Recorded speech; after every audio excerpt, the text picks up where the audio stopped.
Hoje iremos meditar juntamente nas Escrituras, em um só versículo que está em Apocalipse capítulo 1, versículo 7. Eis que vem com as nuvens, e todo olho verá, até os mesmos que o traspassaram, e todas as tribos da terra se lamentarão sobre ele. Sim e amém.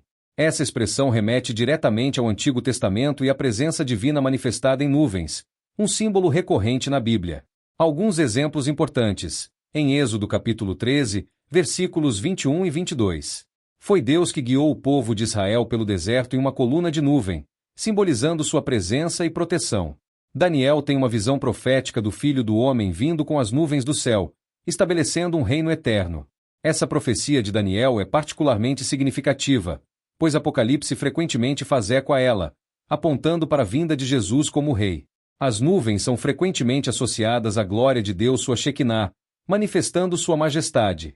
Cristo vindo com as nuvens indica que sua segunda vinda será acompanhada de uma manifestação gloriosa da presença divina, em contraste com sua primeira vinda, onde ele veio de forma humilde como servo.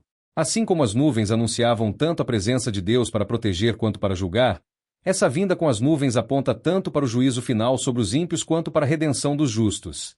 Este é um dos aspectos mais importantes da segunda vinda de Cristo. A palavra todo aqui não deixa dúvidas. Ninguém estará excluído de testemunhar este evento.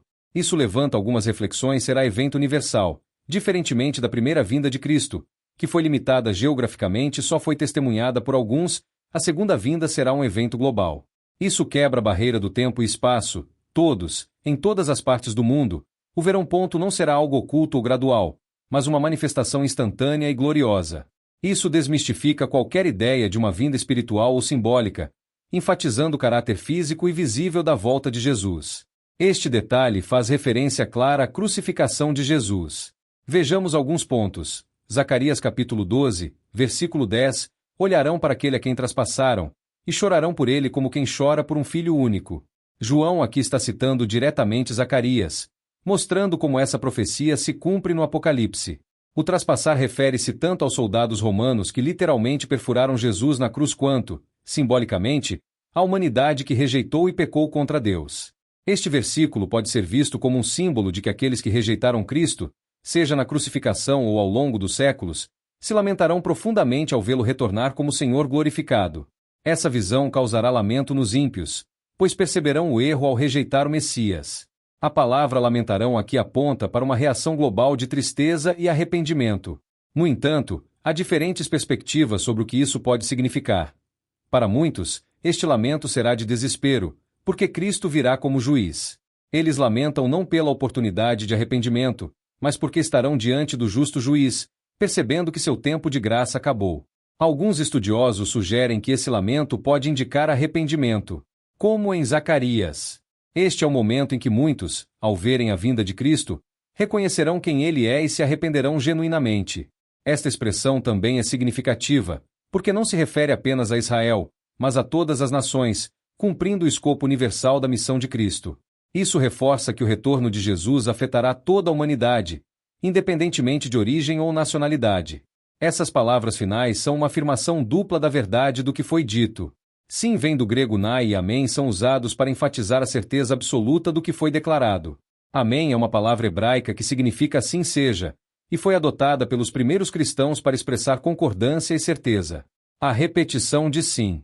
Amém sugere que essa é uma realidade inevitável e garantida. Essa conclusão reflete tanto a aceitação do que está por vir quanto a expectativa fiel da Igreja pela volta de Cristo.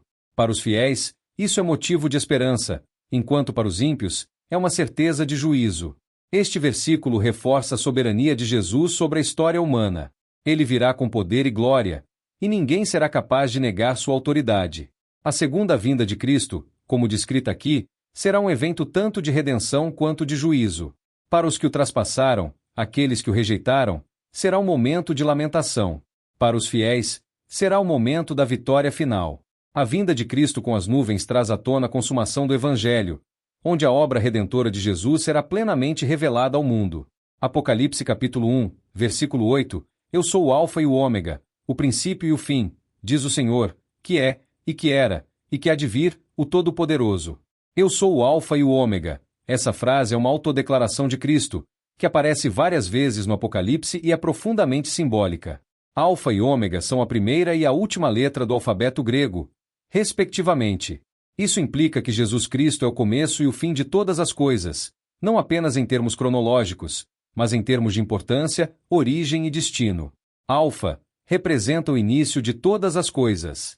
Cristo estava presente na criação, sendo o agente por meio do qual Deus criou o universo. Tudo começa em Cristo. Ômega representa o fim de todas as coisas. No plano divino, tudo converge para Cristo. Ele não apenas criou o mundo, mas também trará todas as coisas ao seu pleno cumprimento no fim dos tempos. Cristo será aquele que consumará o propósito de Deus para a criação e para a humanidade. A expressão Alfa e Ômega demonstra que Cristo não é uma entidade criada, mas o soberano eterno que abrange toda a história. Ele é o princípio e o fim de todas as coisas, o sustentador da existência. Tudo o que existe depende dele. Isso também reforça a ideia de que Jesus é eterno e imutável. Ele está fora do tempo e da criação, acima de todas as mudanças e limitações da existência humana. Aqui, temos uma repetição da ideia expressa anteriormente com Alfa e Ômega, mas com uma ênfase adicional no caráter atemporal e soberano de Cristo. Esse termo vai além do simples conceito de começo, implicando que Cristo é a causa primeira de tudo o que existe. Ele é a fonte, a origem de toda a criação e existência. O final de tudo, propósito ou destino. Ou seja, Cristo é tanto começo quanto propósito final de tudo. Tudo no universo, incluindo a história humana, tem seu desfecho e realização em Jesus. Essa frase amplia o entendimento de que Cristo não é apenas o Criador, mas também o Consumador. Tudo o que existe está dentro de seu controle, e ele leva a cabo o plano de Deus em cada detalhe. A história humana, desde a criação até o juízo final, é uma expressão do propósito divino, e Cristo é central nesse processo. Essa frase identifica quem está falando é o Senhor, que aqui se refere claramente a Jesus Cristo. Embora o título Senhor seja muitas vezes aplicado a Deus Pai no Antigo Testamento, no Novo Testamento é amplamente usado para referir-se a Cristo. O Senhor é um título de soberania. O uso dessa palavra no Apocalipse para Jesus reforça sua divindade. No Antigo Testamento, Deus é o Senhor soberano sobre todas as coisas, e aqui Jesus assume esse mesmo título, reivindicando o papel de governante divino. O fato de Cristo falar como Senhor sugere que ele tem total autoridade sobre o que está por vir no Apocalipse, incluindo o julgamento final, a redenção e a restauração. Que é, e que era, e que há de vir. Essa frase sublinha a eternidade e a imutabilidade de Cristo, espelhando o que foi dito sobre Deus em outras partes das Escrituras, como em Apocalipse 4, versículo 8. Aqui, Jesus é apresentado com os atributos próprios de Deus. Ele é a existência contínua. Cristo não apenas existiu no passado ou existirá no futuro, mas é agora mesmo. Isso aponta para sua presença ativa e eterna em todas as eras. Cristo existia antes de todas as coisas. Ele está presente desde a eternidade passada, antes de qualquer criação. Isso enfatiza que Cristo não é um ser criado, mas o próprio Deus eterno. Este é um ponto crucial do Apocalipse. O fato de Cristo vir aponta diretamente para sua segunda vinda, o evento esperado quando ele retornará para julgar o mundo e estabelecer o seu reino eterno. Esta vinda é certa e inevitável, e todas as nações o verão. Essa expressão descreve a temporalidade de Cristo. Ele não está sujeito ao tempo, pois existe desde a eternidade passada, age no presente e reinará no futuro eterno. Para os cristãos, essa frase também carrega a esperança do retorno de Cristo. O fato de que ele há de vir lembra os crentes que o Apocalipse não é apenas um livro de julgamento, mas também de esperança e restauração. Cristo retornará como juiz e rei. A expressão Todo-Poderoso é usada aqui para descrever Cristo, embora também seja usada para descrever Deus Pai em outras partes da Bíblia. Isso tem um significado profundo. Essa palavra grega significa literalmente aquele que tem todo o poder ou aquele que tudo governa. É uma expressão que destaca a soberania absoluta de Cristo sobre toda a criação e a história. Ele tem autoridade completa sobre o universo, e nada acontece fora do seu controle. A ideia de Cristo como Todo-Poderoso confirma sua autoridade sobre todos os eventos que serão descritos no Apocalipse, incluindo os julgamentos, as tribulações e a vitória final sobre o mal. Ao ser chamado de Todo-Poderoso, Cristo é identificado como o próprio Deus, com poder ilimitado. Este título, frequentemente reservado a Deus Pai no Antigo Testamento, é aqui atribuído a Jesus, revelando sua plena divindade e soberania universal. Em meio às tribulações e perseguições que os cristãos enfrentaram no primeiro século, e que muitos enfrentam até hoje, a certeza de que Jesus é o Todo-Poderoso proporciona conforto. Ele não é apenas um profeta ou mestre, mas o próprio Deus que controla todos os eventos do fim dos tempos. O versículo 8 reforça que Jesus é o Deus eterno e imutável, presente no início de todas as coisas e que estará presente no final. Isso garante aos crentes que, independentemente das circunstâncias, Jesus está no controle. Como o Todo-Poderoso, Cristo tem total autoridade sobre a criação e a história.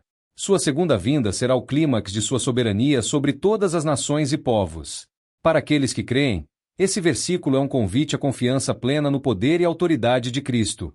Ele que é, que era e que virá, cumprirá todas as promessas divinas. Não sei a que horas você vai ouvir essa mensagem. Mais uma vez, aqui é o evangelista Ronaldo.